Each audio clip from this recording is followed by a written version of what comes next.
بسم الله الرحمن الرحيم كلنتي wanaagsan daawadayaal magacaygu waa Maxamuud Soomaali channelka aad daawanaysaan waa Gosol Production hadaba hadii ay ku tahay markii ugu horeysay oo aad soo booqato channelkeena fadlan waxa ka codsanayna inaad channelka subscribe saarto gambaleelkana aad furto si video kasto aan soo gelino kugu soo dhaco aad u noqoto qofka ugu horeeya ee daawada muuqaaladeena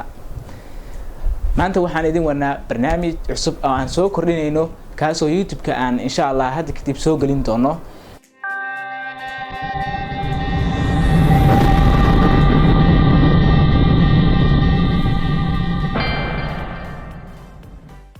markale kulanti wanaagsan daawadayaal ku soo dhawaada Gosol Production barnaamijka aan soo kordhinay waxa weeye barnaamij khuseeya dhalinyarada maadaama ay umada Soomaaliyeed u badan yihiin 75%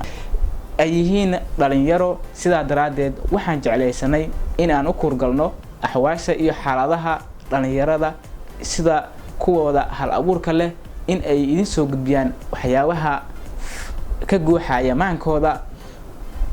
sidoo kale in aan la kulno dhalinyarada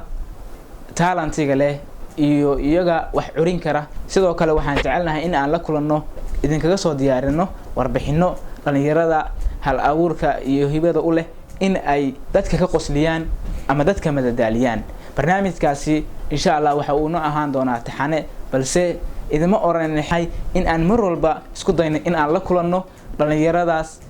ceenkaas oo kala sidaas ula socda barnaamijkaasi waa barnaamij aan YouTube-keena ama channel-keena ku soo kordhin doono hadii ay bikaraal noqdo muuqaalkan kooban inta ayaan kaga hadlaynay barnaamijkaasi aan soo kordhinay ayaan ku sheegaynay hadaba muuqaalka xiga inta aan ku kulmi doono waxaan kaga tagnaa sida iyo nabaadiino